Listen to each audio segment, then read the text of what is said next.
Le Conseil fédéral a pris connaissance des résultats de la consultation qu'il avait ouverte au début du mois de juillet dernier, une consultation qui portait sur une modification, une révision de l'article 15 de la loi fédérale sur les langues nationales et la compréhension entre les communautés linguistiques. Le Conseil fédéral estime qu'une révision de la loi à l'issue de cette procédure de consultation n'est pas nécessaire à l'heure actuelle.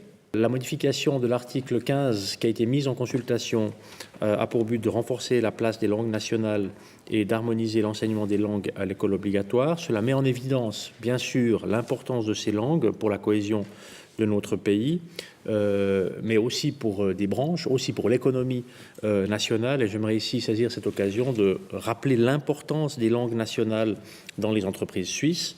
Nous avons maintenant les résultats de la consultation. Vous pouvez aussi en prendre connaissance.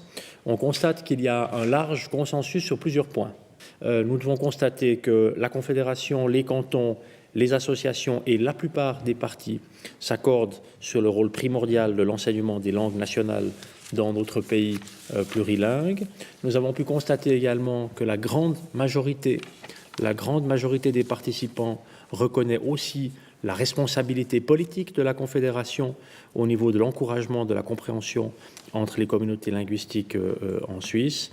Et puis, nous avons également pu constater que la plupart des cantons et des organisations économiques, ainsi que plusieurs partis politiques, partagent largement l'avis du Conseil fédéral, selon lequel la Constitution non seulement autorise, mais enjoint subsidiairement la Confédération à légiférer si le mandat constitutionnel qui a été conféré en 2006, notamment au canton, ne devait pas être rempli. Was passiert jetzt?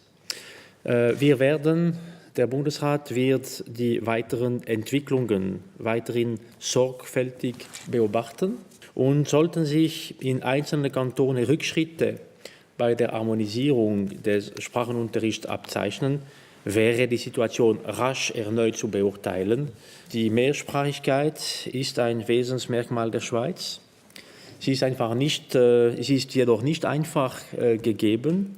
Sie muss ständig neu erarbeitet werden, gemeinsam. Und normalerweise ist keiner zuständig, wenn alle zuständig sind, aber in dieser Sache, in der vielfältigen, komplexen Schweiz verhält es sich anders, weil alle zuständig sind, stehen auch alle in der Verantwortung.